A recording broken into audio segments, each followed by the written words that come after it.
अस्सलाम वालेकुम स्टूडेंट्स।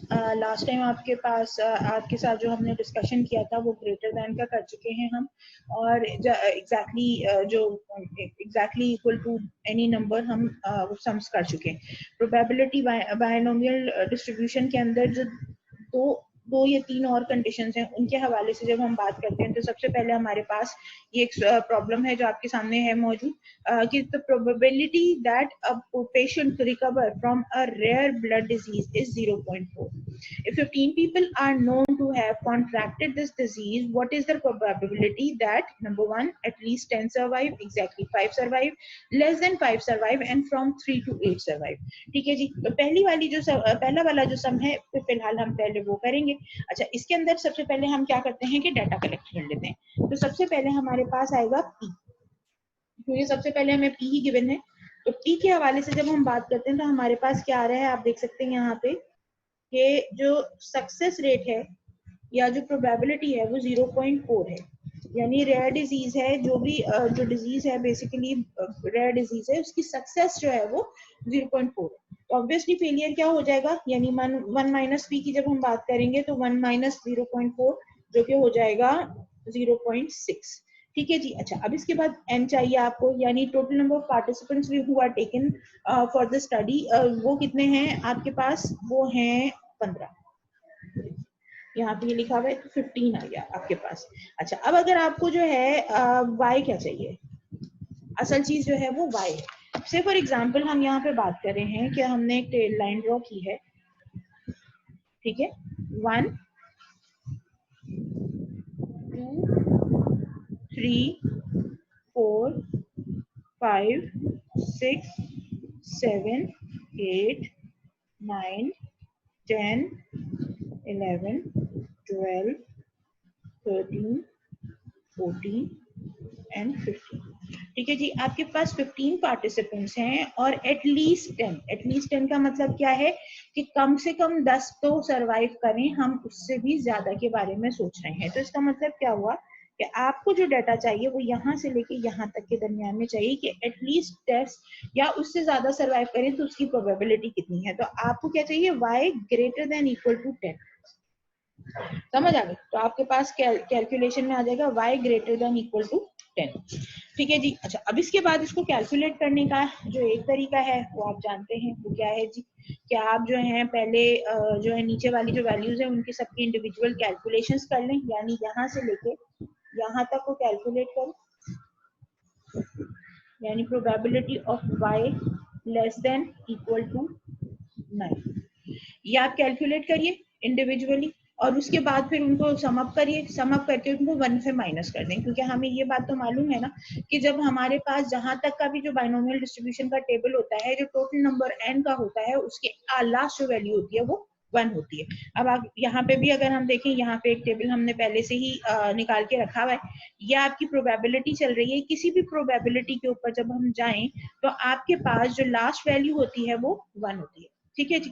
ठीक है, तो ये अगर 0.9% भी है तो उस पे 15 के ऊपर जो है वो वैल्यू 1 आ रही है। ठीक है। अच्छा, अब आपके पास यानी एंड तक की आपकी वैल्यू 1 हो जाएगी। तो अब आपको करना क्या है कि यहाँ से आप क्या निकालेंगे कि ये अंडरस्टूड बात है कि जो लास्ट वैल्यू होती है, जो टोटल जो sum of the all of the total is 1। ठीक है। अब आपने क्या करना है, इसमें से इनको माइनस कर देंगे, 9 तक की वैल्यूज को पहले प्लस करेंगे, यानी पूरा फॉर्मूला लगा के, वही वाला जो आपका जो फॉर्मूला है कौन सा, कि probability of y which is equal to जो भी है, क्वेश्चन मार्क लगा दिया हमने। हम क्या करेंगे, NCY multiplied by probability power y, फिर 1 माइनस यानी फेलियर का पावर n माइनस y, ये वाला पूरा फॉर्मूला लगाएंगे और हर मर्तबा y इज इक्वल टू 1 से लेके y इज इक्वल टू 9 तक जाएगा, यानी आप क्या रहे हैं, इस पूरे फॉर्मूले का समेशन कर देंगे 1 से लेके 9 तक, प्रोबेबिलिटी ऑफ दिस 1 to 9, और उनका आपस में सम करेंगे। सम करने के बाद जो वैल्यू आएगी, तो यहाँ पर जो भी आखिर में जो फाइनल वैल्यू आएगी उसको आप 1 से माइनस कर देंगे। ठीक है, क्योंकि जो टोटल प्रोबेबिलिटी है वो 1 बन रही है। अब उसकी जगह जो आसान तरीका है वो क्या है कि आप टेबुलेटेड वैल्यू निकालें, और टेबुलेटेड वैल्यू निकालने के बाद उसके अंदर आप क्या करेंगे, फॉर्मूला क्या बनेगा उसका,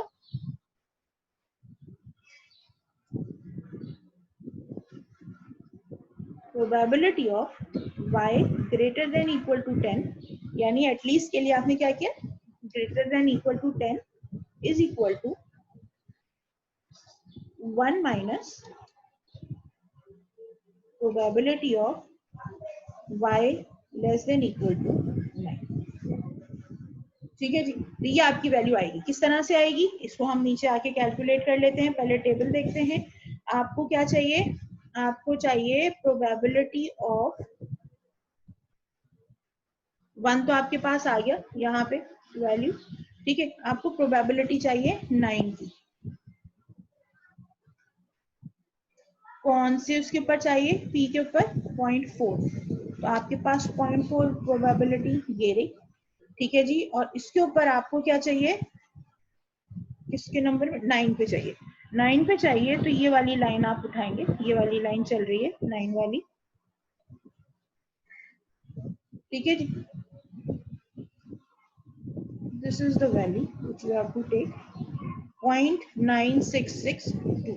ठीक है जी, टोटल इससे नीचे पूरा जो है एंड तक जो जा रहा है वो 1 हो रहा है। तो 1 में से आप प्रोबेबिलिटी ऑफ, अच्छा वही बात अगेन, खाली एक वैल्यू क्यों उठाएंगे, क्योंकि आपको मालूम है कि जो 9 के ऊपर जो प्रोबेबिलिटी आ रही है वो पूरा जो ऊपर जितनी भी वैल्यूज है उनका सबका टोटल मिला के सम है, सम टोटल है। अगर खाली 9 निकालना होगा तो आप क्या करेंगे, 9 की वैल्यू में से 8 की वैल्यू माइनस करेंगे तो आपको खाली 9 की वैल्यू मिल जाएगी। ठीक है, ये आपको याद होना चाहिए। तो अब यहाँ पे हमें चूंकि 9 तक की वैल्यू चाहिए, लेस देन इक्वल टू 9 चाहिए, तो हम खाली सिंपली 9 के ऊपर जो प्रोबेबिलिटी पे जो वैल्यू आ रही है हम उसको उठा लेंगे, that is the sum total of from 1 to 9। ठीक है जी, आपने ये वैल्यू उठाई और ये वैल्यू उठा के आप यहाँ पे लिखेंगे 0.9662। ठीक है जी, अब इसको अगर आप माइनस करते हैं,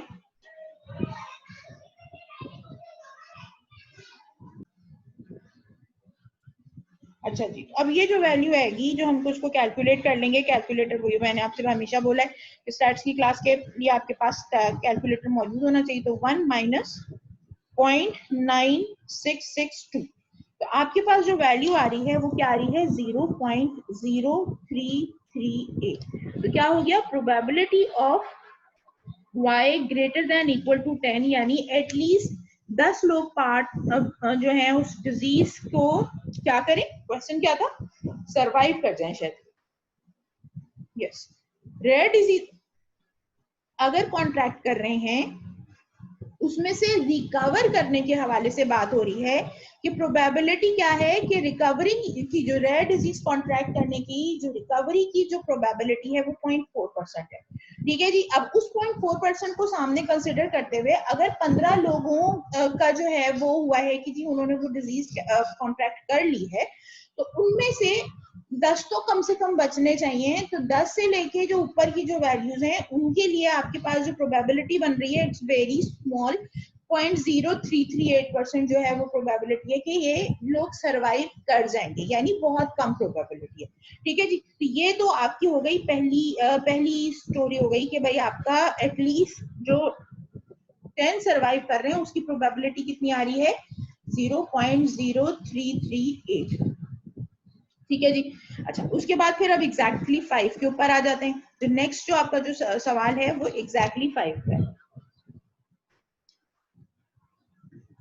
हालांकि ये हम कर चुके हैं लेकिन दोबारा से इसको कर लेने में कोई हर्ज नहीं है। प्रोबेबिलिटी कितनी होगी, 0.4, यानी सक्सेस। फेलियर कितना हो गया, 0.6, एन कितना हो गया 15, और y कितना हो गया, एग्जैक्टली है तो 5। ठीक है जी, अब इसके लिए भी अगेन वही, अगर हम सिर्फ टेबल वाला फॉर्मूला रख लें, फॉर्मूला पुट करने के बजाय खाली हम टेबल से देख लें, तो उसके लिए हमें क्या करना होगा, आ जाए इधर दोबारा से टेबल पे देख लेते हैं, आपका रिवीजन भी हो जाएगा। प्रोबेबिलिटी 4 है, अच्छा अब उसमें कलर चेंज करते हैं ताकि हम पता कर सकें, हमें 5 चाहिए ना, एग्जैक्टली 5, तो 5 वाली जो रेंज है वो ये है। ठीक है जी, तो एग्जैक्टली 5 के ऊपर जो आपकी वैल्यू आ रही है वो आ रही है 0.4032। ठीक है, अब आपको मालूम है एग्जैक्टली 5 के लिए फॉर्मूला क्या इस्तेमाल करते हैं हम, कि probability of y is equal to 5 minus probability of y is equal to 4, यानी 4 तक की वैल्यू से माइनस कर देंगे तो एग्जैक्टली 5 की वैल्यू आपके पास आ जाएगी। तो आपने जो अभी टेबल में जो वैल्यू देखी वो क्या देखी, 0.4032, 0. ये 5 की वैल्यू थी, 0.4032 माइनस करेंगे इसको वैल्यू ऑफ 4 से, जो इसी के बिल्कुल जो ऊपर वाली वैल्यू है इसको आप यहां से ले लेंगे, ये है 0.2173। ठीक है जी, तो 0.2173 अगर आप इसको लेते हैं, अगेन कैलकुलेटर से इसकी वैल्यू निकाल लेते हैं हम, 0.4032 माइनस 0.2173, वैल्यू क्या आ रही है 0.1859, यानी probability of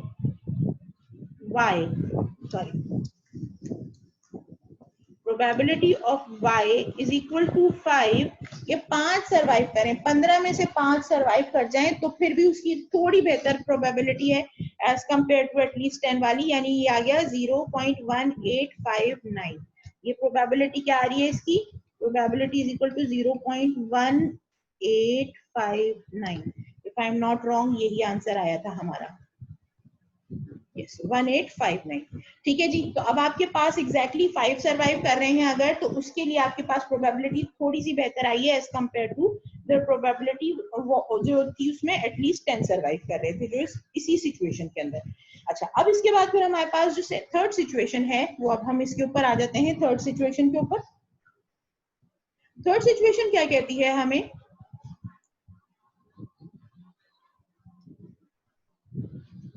less than 5 survive,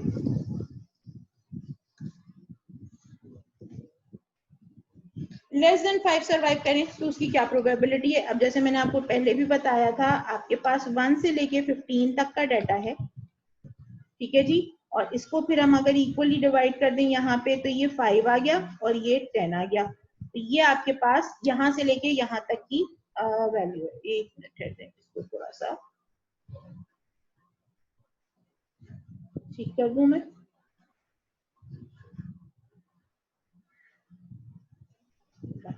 ठीक है जी, अच्छा अब हमारे पास जो कहानी है वो क्या है कि हमको 5 तक का तो हम निकाल चुके, अब हमें चाहिए लेस देन 5 सर्वाइव। तो जब हम लेस देन 5 की बात करते हैं तो लेस देन 5 में इसके नीचे वाली जो है वो वैल्यू आ जाएगी, less than 5, p less than 5। ठीक है जी, अब क्या करेंगे आप इसके लिए, p y लेस देन 5, ठीक है, जो आपका डाटा है वो क्या हो जाएगा, प्रोबेबिलिटी 0.4, सक्सेस की प्रोबेबिलिटी 0.4, फेलियर की 0.6, वही है n15 है, और y क्या आ रहा है, y इज लेस देन 5। ठीक है, p y लेस देन 5, इसके लिए आप क्या करेंगे, जो वैल्यू 4 पे जो वैल्यू आ रही है उसको आपको कुछ करने की जरूरत ही नहीं, कुछ निकालने की जरूरत नहीं है, आप सिर्फ और सिर्फ वो वैल्यू देखेंगे जो 4 पर आ रही है, और वो अभी अभी हम थोड़ी देर पहले ही करके बैठे थे। ये देख लीजिए, ये 4 के ऊपर जो वैल्यू आ रही है टेबल पे वो क्या कितनी आ रही है, 0.2173। ठीक है जी, और कुछ नहीं करना इसके साथ, कुछ भी नहीं करना। लेस देन 5 की जो वैल्यू है, क्योंकि उससे नीचे आपको 4 या लेस देन सब चाहिए ना, सब यहाँ तक चाहिए, तो चूंकि ये क्यूमुलेटिव प्रोबेबिलिटी है तो आपने सिर्फ और सिर्फ क्या लिखना है, 0.2173। This is your less than 5 की वैल्यू। अब अगर इसी तरह से कोई सा भी अगर आपको वैल्यू चाहिए, फॉर एग्जांपल लेस देन 10 लेना चाह रहे हैं हम, तो हम क्या करेंगे, एग्जैक्ट 9 की वैल्यू उठा के लिख देंगे। लेस देन 8 लिखना चाह रहे हैं तो एग्जैक्टली 7 की वैल्यू उठा के लिख देंगे, व्हाटएवर जो भी वैल्यू आ रही है वो आप उठा के लिख देंगे। तो लेस देन 5 सबसे आसान है तरीका, करने का। ठीक है जी, इसके बाद फिर आपके पास जो लास्ट इसका जो ऑप्शन था, अच्छा इसकी हम वैल्यू पहले लिख लेते हैं, 0.2173 आ रही है। Less than 5 survive is probability is equal to 0.2173। ठीक है, यानी कम लोगों के बचने की प्रोबेबिलिटी बढ़ती जा रही है। अगर आप देखो 10 से ज्यादा के बचने की प्रोबेबिलिटी, फिर 5 के बचने की प्रोबेबिलिटी, 5 से कम के बचने की प्रोबेबिलिटी, जैसे जैसे लोग कम होते जा रहे हैं वैसे वैसे जो है वो प्रोबेबिलिटी जो है वो इम्प्रूव होती चली जा रही है। अच्छा, जो नेक्स्ट जो सिचुएशन है फ्रॉम 3 to 8 सर्वाइव, इसके लिए अब आप देखें अगला जो हम सवाल करने लगे हैं।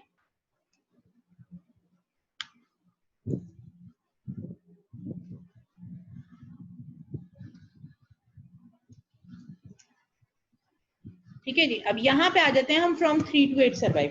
3 to 8 सर्वाइव के लिए सबसे पहले जैसे एज यूजुअल हम क्या करेंगे, सबसे पहले डाटा कलेक्ट करेंगे। डाटा क्या है हमारे पास, probability of success 0.4, probability of failure 0.6, n is 15 and y now is between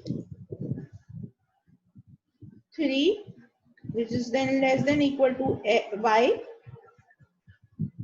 which is less than equal to 8। यानी 3 से लेके 8 तक के लोग बचे, 3 से कम भी नहीं 8 से ज्यादा भी नहीं। वो जो दरमियान की जो वैल्यू है उसके लिए आपको क्या करना पड़ेगा, अगेन आपको एक लाइन ड्रॉ करनी पड़ेगी। पहले तो 1, 15, 10 और 5, ये तो आपकी प्रॉपर लाइन डिवीजन हो गई। इसके बाद 2, 3, 4, 5, 6, 7, नहीं क्या हुआ, एक मिनट, 1,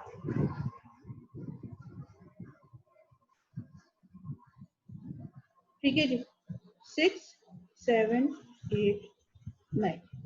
अब आपके पास 8 और 3 ये वैल्यूज हैं, इनके दरमियान में आपको डाटा चाहिए जो कि आपकी क्या बन रही है, 3 less than equal to y which is less than equal to 8।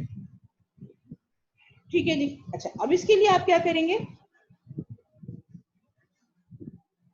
आपके पास इसमें एक्स्ट्रा क्या आ रहा है,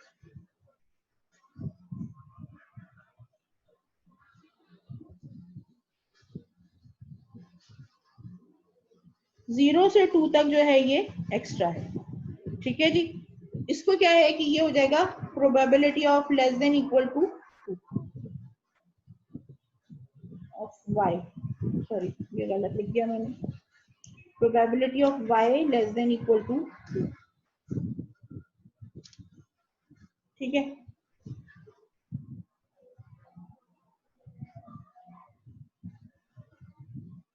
एंड फिर बाकी जो है आपके पास क्या आ जाएगा, probability of y less than equal to 8। अच्छा अब करना क्या है, देखो आपको यहाँ अगर फॉर एग्जांपल आप 8 के ऊपर वैल्यू उठाते हो तो आपको आ जाएगी 1 से लेके 8 तक की value.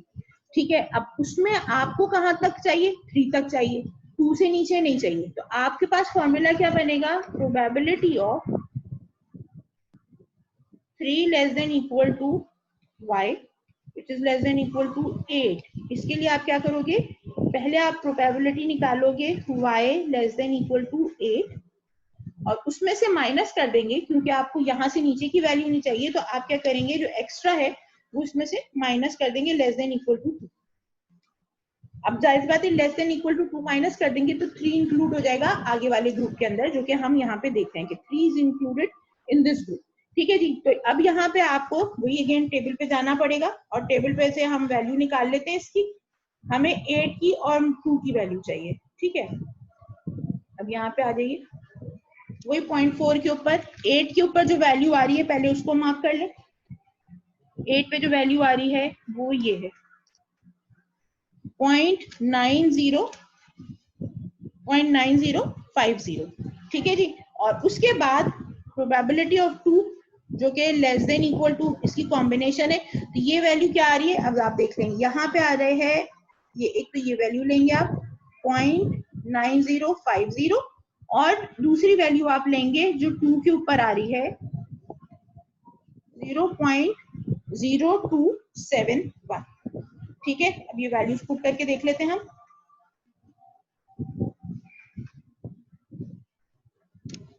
Probability of y less than is equal to 8 जो है इसकी वैल्यू आ रही है आपके पास 0.9050। ठीक है, यानी यहाँ तक एग्जैक्टली अप टू 8 सरवाइव जो है वो यहाँ पे आ रहा है, less than equal to 8 survive की वैल्यू तो ये है, ये प्रोबेबिलिटी है। ठीक है, अब इसमें से चूंकि हमारे पास 3 तक की वैल्यू चाहिए, 2, 1 और 0 की जो वैल्यू है वो एक्स्ट्रा है, तो हम उसमें से निकाल देंगे, जो कि बन रही है 0.0271। जब आप इसको कैलकुलेट करते हैं,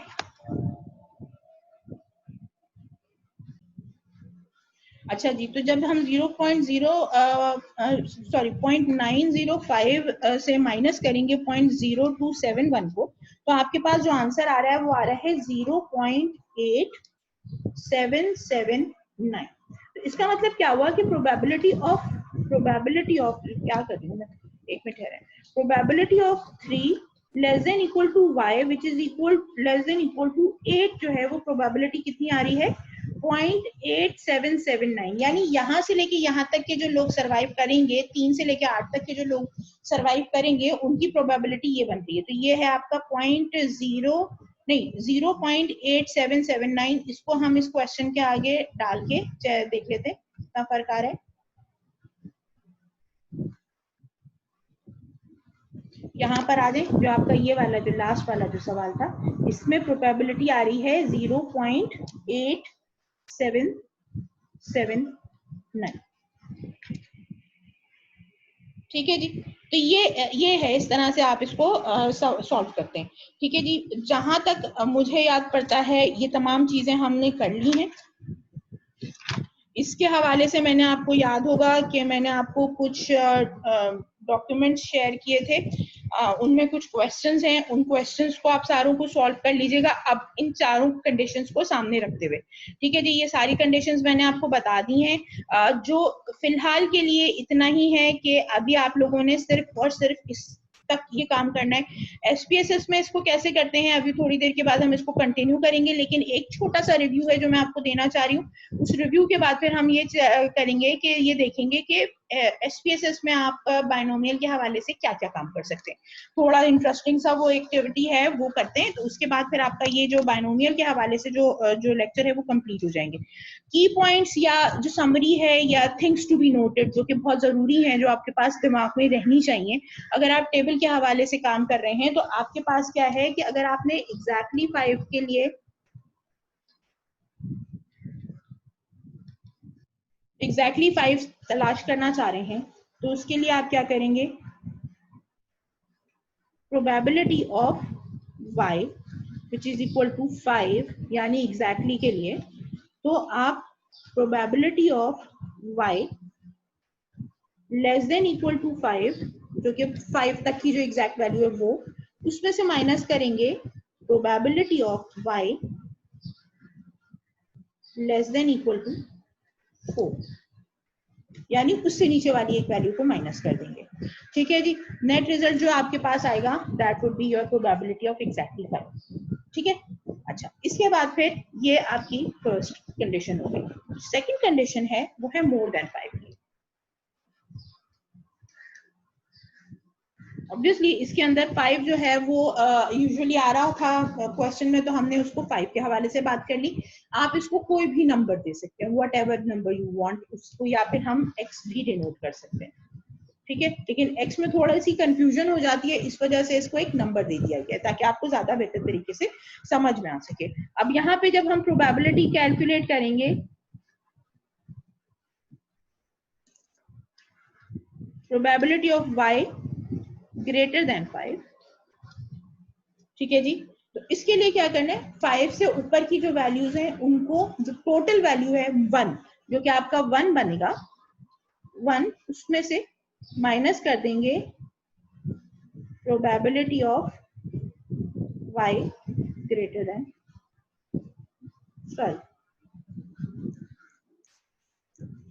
probability of y less than equal to 5 वो आपने अगर निकाल दिया इसमें से तो ग्रेटर देन 5 की वैल्यू आ जाएगी।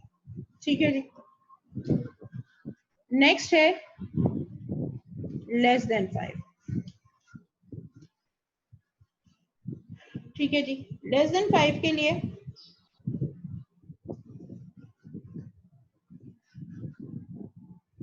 Probability of y less than 5 is equal to probability at 4। ठीक है, यानी 5 को हटा दें तो उसके नीचे जो वैल्यू है वो और उससे नीचे की सारी क्यूमुलेटिव वैल्यूज हैं, तो जो प्रोबेबिलिटी एट 4 है y is equal to 4, that is the value of probability less than 5।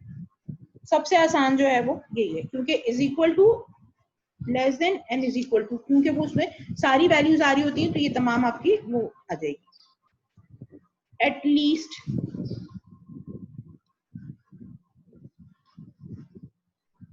5। ठीक है जी। एटलीस्ट 5 का मतलब जैसे कि हमने बात की थी, probability of y is greater than equal to 5।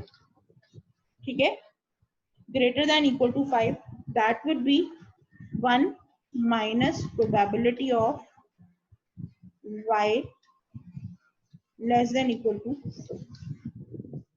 5, और उससे ऊपर की जो वैल्यूज हैं वो सारी ऊपर चली जाएंगी, और उससे जो नीचे 4 है और उससे नीचे की जो क्यूमुलेटिव वैल्यू है उसको अगर आप 1 से माइनस कर देंगे तो आपको 5 और उससे ऊपर की वैल्यूज मिल जाएंगी सारी।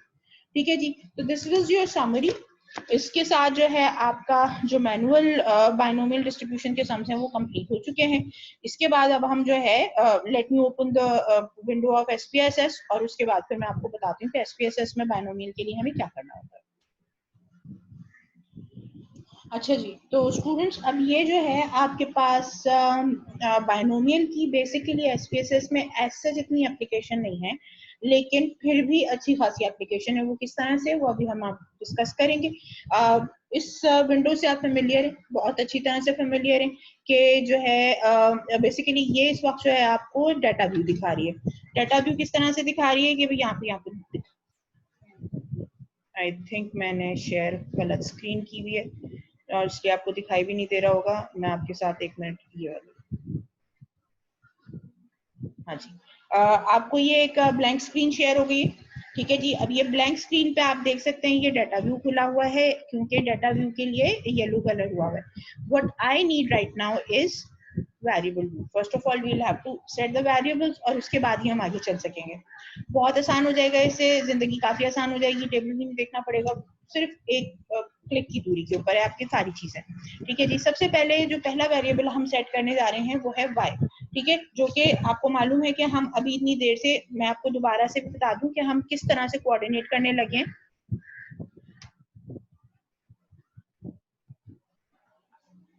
अच्छा, अब यहाँ पे आप पहले देख लीजिए, यह हमारे पास तमाम चीजें मौजूद हैं।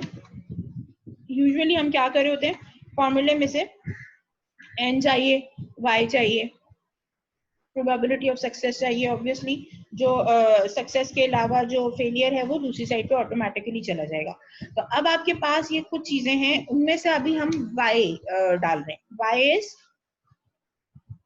This one, NCY। ठीक है, तो n is the total number of trials और y is the number what we require. ठीक है, अब हम आपको मैंने, अगर आपको शुरू में याद हो जब हमने बात की थी कि जब हम बाइनोमियल का टेबल बनाते हैं तो अगर हमारे पास 3 ट्रायल्स हैं तो हम 4 बार्स बनाते हैं। ठीक है, इसी तरह से अगर फॉर एग्जांपल 10 बार्स हैं तो हमारे पास 10 ट्रायल्स कर रहे हैं, तो हमको एन ट्रायल के ऊपर अगर आपको याद हो तो हमें एक ट्रायल एक बार एक्स्ट्रा बनाना पड़ता है जो कि 0 के लिए होता है। बिल्कुल उसी तरह से यहाँ पे भी हम क्या करेंगे, स्टार्ट करेंगे इसको, वही चीज दिमाग में रखिएगा कि आपके पास जितने भी नंबर ऑफ ट्रायल्स हैं उसके अलावा एक और 0। अभी आपने बहुत दफा देखा भी होगा जब हम टेबल चेक कर रहे थे, या मैं आपको दिखा भी दूं, अगर हम फॉर एग्जांपल टेबल में बात कर रहे हैं, हमें 10 का टेबल चाहिए, तो अब आप देख सकते हैं 10 की टेबल में 1 से लेकर 10 तक की वैल्यूज है और साथ में 0 भी है।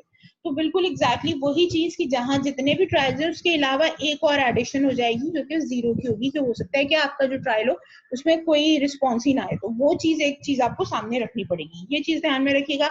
हम अभी इस टाइम पे वाई को वेरिएबल व्यू में डालने लगे हैं, ठीक है, और वाई वो ये वाला वाई है जो प्रोबेबिलिटी ऑफ वाई हम निकाल रहे होते हैं, ठीक है। आगे चलते हैं, शेयर करती हूँ मैं आपके साथ स्क्रीन दोबारा से SPSS की। ये रही आपके पास ब्लैंक स्क्रीन, अब ये आपके पास बिल्कुल ब्लैंक स्क्रीन पड़ी है, यहाँ आप इसको नाम देंगे y, आपको y कैलकुलेट करना है, y आ गया, ये होल नंबर रहेगा, डेसिमल प्लेसेस आपको नहीं चाहिए, ठीक है, यहाँ तक की बात हो गई। इसके बाद यहाँ पे जो दूसरा वेरिएबल आपको बनाना है उसका नाम रखेंगे आप प्रोबेबिलिटी ऑफ बाइनोमियल, ठीक है जी, ये आ गया आपके पास। यहाँ पे आपको डेसिमल प्लेसेस जो हैं वो थोड़ी ज्यादा चाहिए, क्योंकि आपने देखा होगा कि टेबल के अंदर भी प्रोबेबिलिटी वैल्यूज जो थी वो 4 तक जा रही थी डेसिमल पे, क्योंकि आपको 0 से लेके 1 तक की वैल्यूज हैं, तो ऑब्वियसली उसके अंदर आपको डेसिमल प्लेसेस को देखना पड़ेगा। तो हम क्या कर रहे हैं इसको कि हम 4 डेसिमल प्लेसेस तक रखेंगे इसको, ताकि हमारे पास वैल्यू कैलकुलेट करना जरा सा आसान हो जाए, ठीक है जी। ये हमने वेरिएबल सेट के लिए ये 2 ही वेरिएबल्स की जरूरत है। यहाँ पे आ जाइए, अब जैसे मैंने आपसे कहा था y डालना शुरू करेंगे, 0 भी उसके अंदर ऐड हो जाएगा। To start with 0 1 2 3 4 5 6 7 8 9 10 11 12 13 14 15। अच्छा, अगर आप थोड़ा सा भी ध्यान करें तो मैं बेसिकली इस वक्त वो डाटा डाल रही हूँ जो अभी अभी हम करके बैठे हैं, वो जो एक सम किया था हमने 4 का 15 रेयर ब्लड डिजीज वाला 15 ट्रायल्स वाला, ये वही वाला डाटा मैं डाल रही हूँ, ठीक है। आसानी क्या है कि आपको कोरिलेट करना आसान हो जाएगा। अभी इतनी देर में हमने उसको पहले टेबल के ऊपर किया, टेबल से किस तरह से हम कैलकुलेट कर सकते हैं वो देखा, अब यहाँ पे हम आके देख रहे हैं वो वैल्यूज जो कि हम इसमें SPSS में डाल के कैलकुलेट कर सकते हैं, ठीक है जी। अब यहाँ तक आपके पास ये वैल्यू आ गई। अब इसके बाद आप क्या करेंगे, you will have to go to transform. अब ये प्लीज सीक्वेंस याद रखिएगा, यहाँ पे आपके MCQs में इस तरह के सवाल पूछे जा सकते हैं, सीक्वेंस आपको याद रहना चाहिए। Transform, compute variable, compute variable करेंगे तो आपके पास ये इस तरह से एक विंडो खुल जाएगी, ठीक है जी। अब आपके पास इसमें आपको CDF चाहिए, ठीक है। CDF का मतलब है central density, central dense frequency. अच्छा, अब इसके बाद फिर इसके अंदर आप जब इसको क्लिक करेंगे तो आपके पास नीचे जो फंक्शंस हैं वो खुल जाएंगे। इसके अंदर आपने देखना है बाइनोमियल, CDF फॉर बाइनोमियल, इसको क्लिक करेंगे तो अब ये देख सकते हैं आप, इसके अंदर आप यहाँ पे देख रहे हैं क्वांटिटी एंड प्रोबेबिलिटी चाहिए, इसको डबल क्लिक करें, ये डबल क्लिक होके CDF बाइनोमियल आ गया। अब आपको यहाँ पे सबसे पहले क्या चाहिए, यहाँ पे क्वांटिटी चाहिए, टोटल क्वांटिटी आपकी y है, ठीक है जी। तो आप क्या करेंगे, y को यहाँ क्लिक किया, इसको यहाँ पे डाल दिया, y आपका ऑटोमेटिकली चला गया। अब यहाँ पे जो नेक्स्ट वैल्यू है वो क्या है, n। ट्रायल्स कितने हुए आपके पास, 15 ट्रायल्स थे, 15 ट्रायल्स आपने डाल दिए। अब आपके पास उस टेस्ट के अंदर अगर आपको याद हो प्रोबेबिलिटी ऑफ सक्सेस जो था वो 0.4 था, ठीक है जी। उस प्रोबेबिलिटी ऑफ सक्सेस को दिमाग में रखते हुए हम यहाँ पे क्या करें, हमने 0.4 ऐड कर दिया, ठीक है। अब 0.4 ऐड करने के बाद हमें जो टारगेट वेरिएबल है उसका नाम क्या है, जहाँ पे ये चीजें कंप्यूट होकर आनी चाहिए, तो आपके पास ये लिखा हुआ है p बाइनोमियल, ठीक है। इसको यहाँ पे ऊपर आप यहाँ से यहाँ नहीं ले जा सकते, तो आपको उसको टाइप इन करना पड़ेगा, p बाइनोमियल, यहाँ पे ये लिखा, ठीक है। अब ये आपकी डिटेल्स कंप्लीट हो चुकी हैं, 0.4 आपने वैल्यू डाल दी, 15 आपने डाल दी, y आपने लिख लिया, ओके कर देंगे इसको। चेंज एग्जिस्टिंग वेरिएबल, आपका एग्जिस्टिंग वेरिएबल जो p बाइनोमियल का था वो ब्लैंक पड़ा हुआ था, तो ये पूछ रहा है कि उसको चेंज करना है, तो हम कहेंगे जी यस, ठीक है जी। अब आपके पास देखिए जी, अब यहाँ पे आपके पास ये वैल्यूज आ गई हैं, p बाइनोमियल की वैल्यूज आ गई हैं कहाँ से, 0 से लेके 15 तक, ठीक है जी। अब आपको क्या करना है, इसके अंदर यहाँ पे देखें, अब ये जो वैल्यूज आई हैं आपके पास, ये आई हैं 0 1 2 3 4 5 6 so on and so forth। 2 minute के लिए अब हम इसको क्या करने लगे हैं, we'll go back to our, अच्छा यहाँ से काम करते हैं ना, इस पेज को, इस पूरी डॉक्यूमेंट को यहाँ से कॉपी करते हैं और वापस हम आ रहे हैं अपनी उस वाली स्क्रीन के ऊपर जहाँ पे हमने ये सम्स किए हुए थे, ताकि आपको थोड़ा सा इसके हवाले से मैं हेल्प आउट कर सकूं। यहाँ आके अगर मैं इसको पेस्ट करूं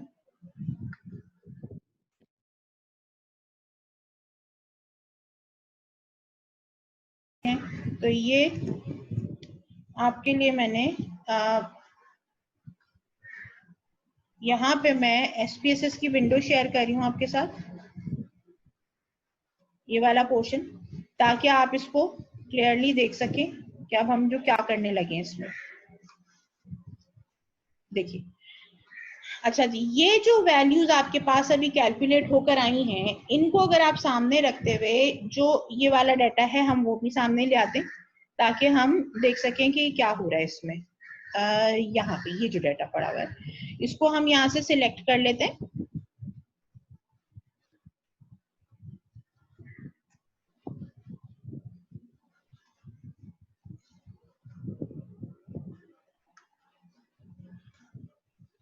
ठीक है जी। अच्छा, अब आपके पास ये डाटा मौजूद है, यहाँ पे 1 से लेके 0 से लेके 15 तक की वैल्यूज गिवन है।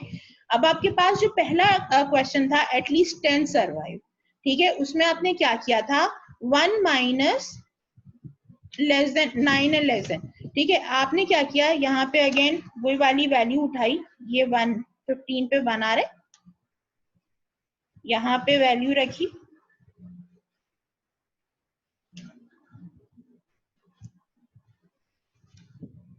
ये एक वैल्यू आ गई आपकी, ठीक है। माइनस करने के लिए आपको चाहिए 9 एंड लेस देन 9 ना, ठीक है, यहां से आपने 9 उठाया,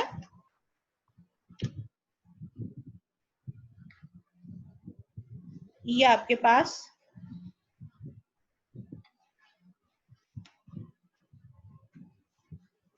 ये आ गया, ठीक है। अब ये कैलकुलेट करना है, इसको माइनस करेंगे इधर से 1 में से, क्या आंसर आएगा इसका,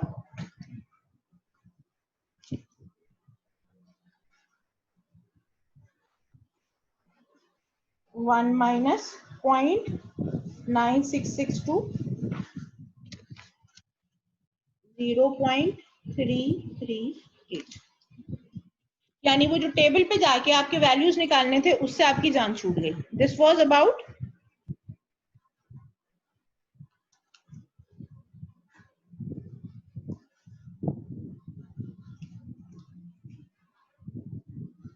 एटलीस्ट 10 सर्वाइव, ठीक है जी। अब आपके पास है एग्जैक्टली 5 सर्वाइव,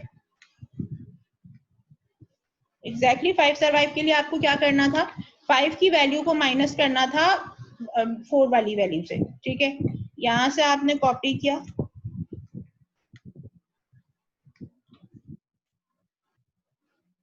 ये 5 की वैल्यू आ गई, यहाँ सामने 4 पड़ा हुआ है, 4 की वैल्यू आपने उसमें से निकाली,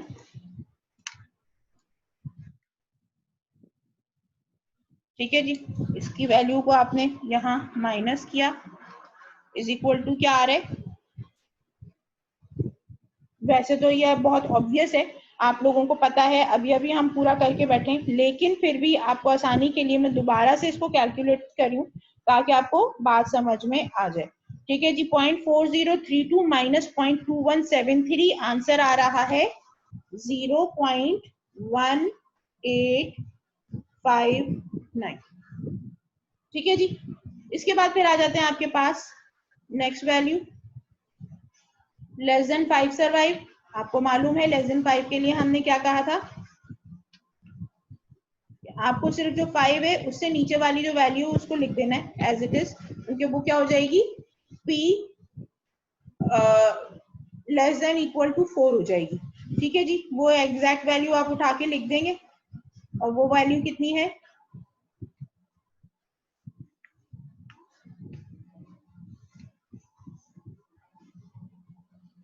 अब आप देख सकते हैं 0.2173 0.2173, ठीक है जी। इसके बाद फिर आपके पास है लास्ट वाला,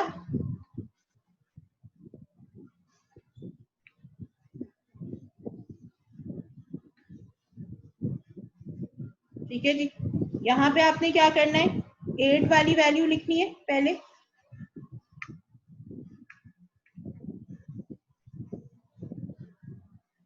और इसमें से 2 और लेस को माइनस करना है,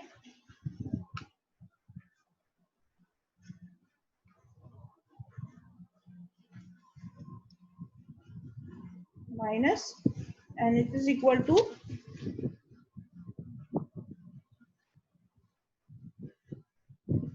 0.9050 minus 0.0271, 0.8779। ठीक है जी। SPSS से आप क्या कर सकते हैं कि आप इसका जो टेबल है वो जनरेट कर सकते हैं। टेबल आपको जो है इंडिविजुअलाइज आपकी अपनी जो पी वैल्यूज हैं उनको डाल के, आपके जो नंबर ऑफ ट्रायल्स हैं उनको डाल के आप इस तरह से वैल्यू जनरेट कर सकते हैं, और उन वैल्यूज के हिसाब से फिर आप अपने जो आंसर्स हैं वो कैलकुलेट कर सकते हैं। मेरा ख्याल है ये बात आपको काफी अच्छी तरीके से समझ में आ गई होगी। यहाँ ये चीज भी मौजूद है, यहाँ पे ये आपके पास आंसर भी मौजूद है। तरीका मैंने आपको बता दिया पूरा, आप ऑब्वियसली डॉक्यूमेंट कर चुके हैं इसको। First of all you have to make your variable and then you have to go for a transform variable. Transform में जाके कंप्यूट करेंगे वेरिएबल, वो पूरा तरीका आपको मालूम है। लेकिन ये ये पूरी जो सीन है इसको भूलिएगा नहीं, इसलिए कि इस तरह के कोई क्वेश्चंस अगर आपके एग्जाम में आते हैं तो वो आपको हेल्प आउट करेंगे। तो this was about doing binomial distribution from SPSS. Thank you so much. I hope आपको ये चीजें समझ में आ गई होंगी। Thank you so much for today. Jazakallah for being with me. Alhamdulillah. Allah Hafiz.